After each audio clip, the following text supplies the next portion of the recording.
I like having the conversation because I haven't been diving into futures. It's more so Yeah, me just neither. like who do you think can make a fucking run? Like, if you think St. Peter's, that's 30 to 1 or 300 to 1, excuse me. Or no, excuse me, 30 to 1 plus 3,000.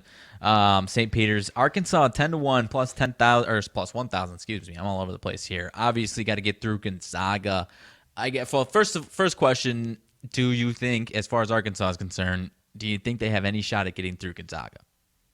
Not the way fucking Note's been playing. Note Right. needs to show up on a whole nother level, dude. I don't know. He's looked a little lackluster Yeah. here in the And tournament, and I hate to say that about the kid because I fucking no. love him, but he's looked a little lackluster, and I don't know. The Muss Bus having to squeak it out a couple of times when it shouldn't really been squeaked out a couple of times. I don't know. Gonzaga's been throttling teams, but Yeah. if Arkansas defense shows up, then woo pig. But Because I don't think you can compare it to Memphis because Memphis was no, playing like a top 10 team. You know what I mean? So, but the way you kind of started that, I'm with you 100%. I think Gonzaga wins, but yeah, whenever we've seen JD Note and Arkansas kind of scuffle a little bit, even if it's like tight wins like that, then they take a couple days off and then they come back and JD's putting up 30, hitting step back that's what I'm threes over saying. people's That's what eyes, I'm dude. saying.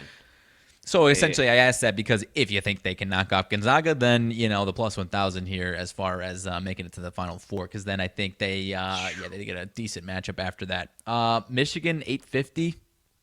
I think they got to get through Villanova, and then they'd play the winner of Arizona Houston. Bro, it's really intriguing because the line, and I'm sure we'll have plays on this shit tomorrow. Obviously, Yeah, we're gonna have plays on this shit tomorrow. yeah. With how we both been betting.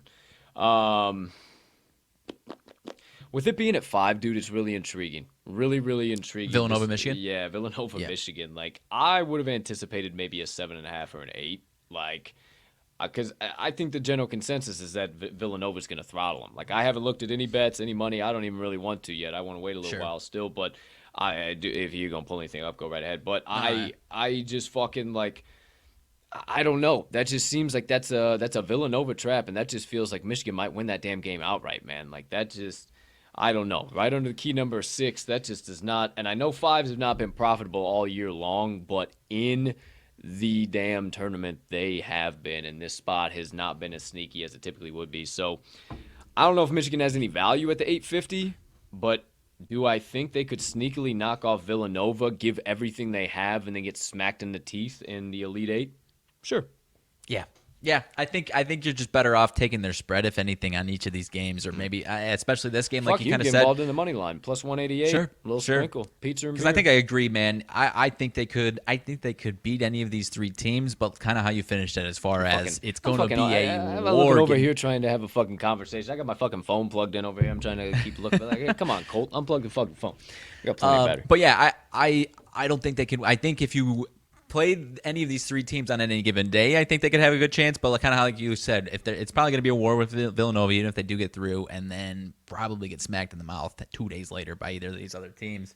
So I guess I'll skip up to there. Arizona, Houston. Plus 150 for Arizona to make the Final Four, plus 200 for Houston to make the Final Four.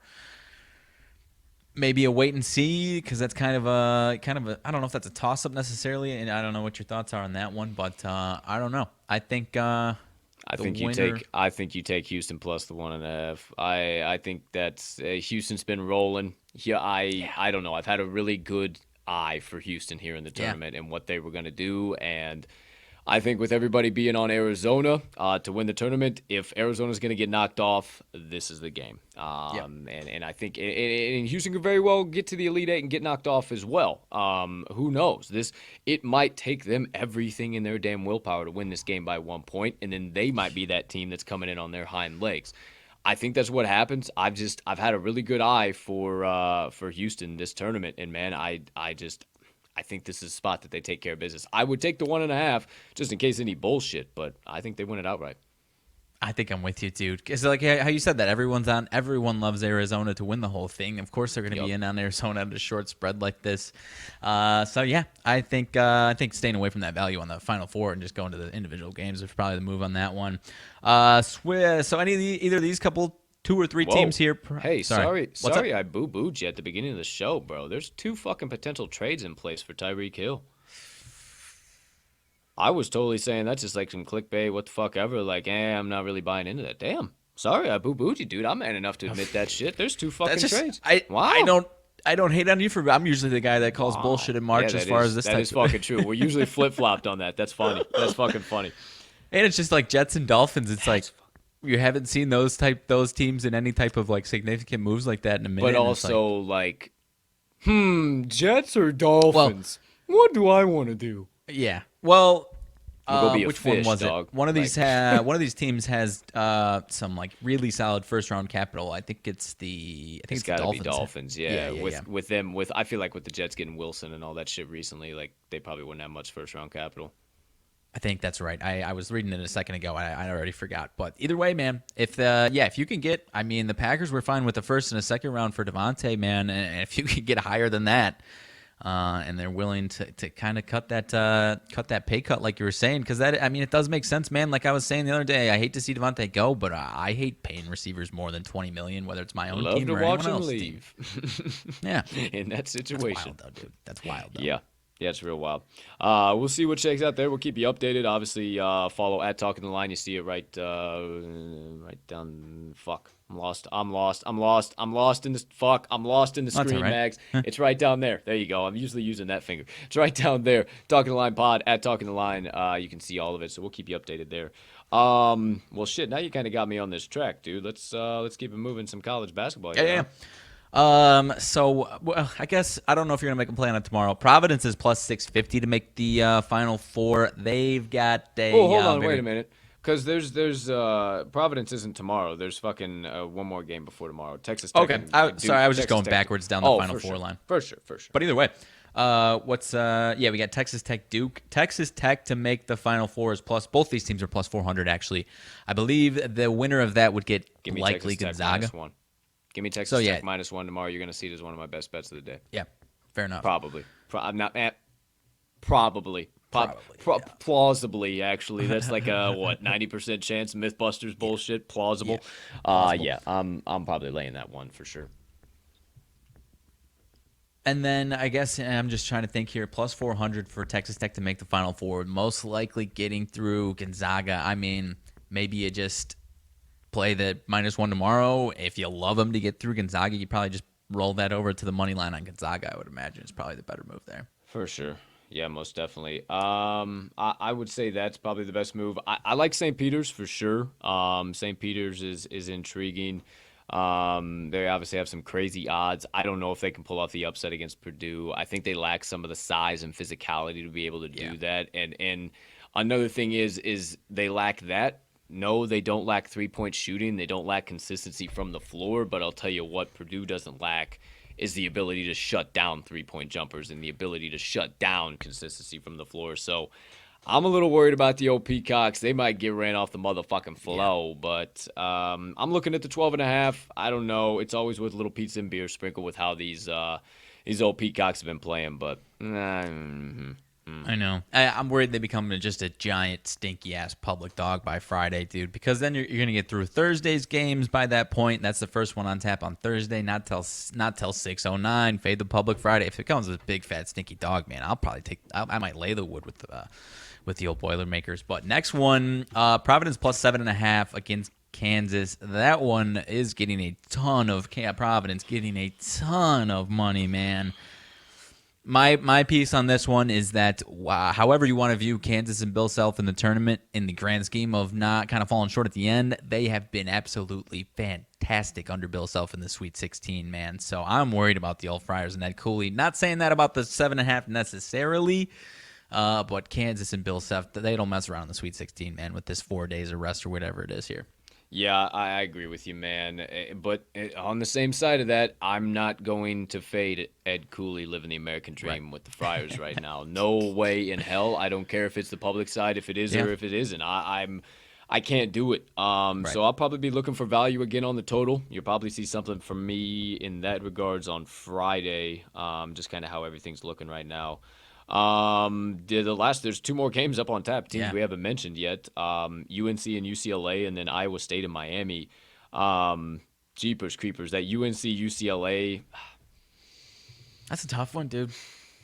I'm gonna say UCLA plus the 2.5 because, or no, I'm sorry, UNC plus the 2.5 because my first inkling was Mick Cronin, more consistent than a few good men on a rainy Sunday, CC John Rothstein, and I think that's what the general public's gonna be thinking, and I think this line is just a little too short. The Tar Heels have been ridiculous. They've been ridiculous all this entire postseason. They weren't worth a hot damn all year long. They got to the big dance, and now all of a sudden they turned up. They're five-star players playing like five-star players, not like half-a-star players. I love it, man. I love the plus 2.5. You might see a play for me on that one as well.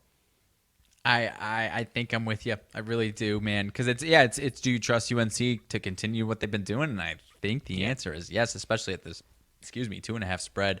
As far as the Final Four odds, UNC actually plus 370, UCLA down at plus 220, plus 220.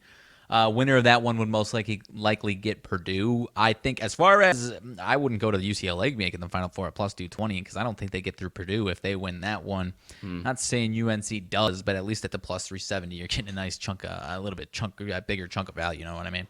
Yeah, no, I definitely agree with you on that one for sure. And yeah, I mean, that's gonna take me some thought to get involved with that one because I fucking hate fading Mick Cronin, but I really think I know. UNC's the side at this point. So Because there's go ahead.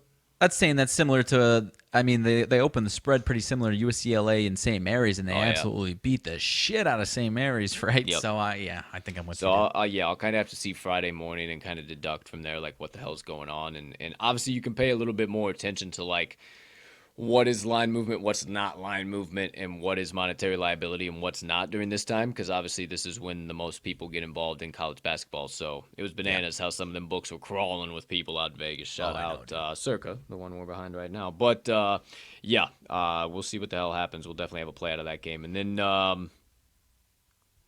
possibly the game of, I don't know. All these are going to be games, but I think this Iowa State-Miami game has the most question marks of why the hell are these two teams in the Sweet 16, and how in the hell are you going to deduct which one of them fucking wins? Because they were struggle bus city all year long. The Canes and the Clones were shit. You had a month and a half period where you did nothing but fade the Cyclones, and it was very, very, very, very, very fucking profitable. And now we got to deduct between these. Matter of fact, I had a fucking month and a half process where I faded the Hurricanes on their home hardwood. They suck so fucking on their home hardwood, not on the road, on their home hardwood. So how do we make a decision here? So here's my I don't know, essentially, is the final answer, because I'm really torn on this one, dude, because the styles are so different, man. I know. If you trust Iowa State's defense enough, Miami is the big public side. If you're interested in any type of environment stuff, this one is in our city, Chicago here, dude, and there is a lot of Iowa State alum fans, whatever you want to call it, whether it's in the damn city or within the 5 hours or so surrounding the city, whereas Miami, maybe they'll have some people coming up here, but it's going to be 80% Iowa State crowd in this one, dude. So if you're fading the public plus the 2.5 points with a nice home environment, atmosphere, if you will, to some degree, man, I don't know if Iowa State's the move or not. Their defense has been fantastic, dude. What's the over-under? We can get some damn tickets for this game, huh? Yeah, seriously. Probably slim to nothing. The under. I don't know, because the other one, I think Kansas Providence is the other one. Those tickets are out the wazoo, dude. This one, maybe because of the Iowa State crowd, I bet they're probably still pretty stiff as well. Probably, but stiff as shit. Anything at the UC is stiff as shit, bro. I know. Total is 133 though. That's not quite an Iowa. That's a little higher than these Iowa State totals have been. Maybe look SeatGeek. Maybe we'll look on SeatGeek. Maybe SeatGeek has some shit. Who knows? Who knows? Either way, that would be sick as shit to go see. That would be electric. Feel like now trying to find tickets for a Sweet 16 game on Friday, on Wednesday. 2 days in advance on a Friday. Not the fucking smartest idea. So probably won't be doing that. Either way, hey, if anybody's got tickets they want to give out, here's you guys. Okay, that's all the games for the Sweet 16. Probably clip that up. Everybody can check that shit out. What else you got, dude? I think you can. I think you get the double tickets. I don't know if you can get them individually, but I think if you buy tickets, you just get both of the games because both the games are back to back on Friday night. Oh, So like you just can like hang out. Yeah, because yeah, what it's are they about gonna do? They're 200 gonna bucks go. for the What are they gonna 200 do? bucks for Go through the nosebleeds, whole though. fucking stadium and be like, Yeah. "Oh, you have ticket A, not ticket B. Please get Yeah. out. Yep, Right. you get out too, dumbass." Oh, they'll have a fuck. It'll be a civil war inside of the UC if Right. some shit like that happens. Hiding So. around. Yeah, exactly. So It's yeah, not close bad. I to guess that's not bad though. But as I was like 200 nosebleeds, for 2 games though. It is that's not nosebleeds. bad. Yeah, it's Nah, yeah. yeah, not The terrible like for the two upper games and upper everything. What upper it is. nosebleeds at the UC. That's when it starts to get like But I I mean, was then I was on the 300 level the other day, but it was like 8th row or 10th row or something like that. Fucking solid. Felt real solid. I've sat in the last row, which is like 10 rows behind that, and it's like, what the hell's Hello. going on down there? Yeah, Yeah. so I don't know. For sure, for sure. All right, well, there you go. There you have it. March Madness live from the United Center, live from multiple other locations, but we soon find out who makes it to New Orleans for the Elite Eight. That's right.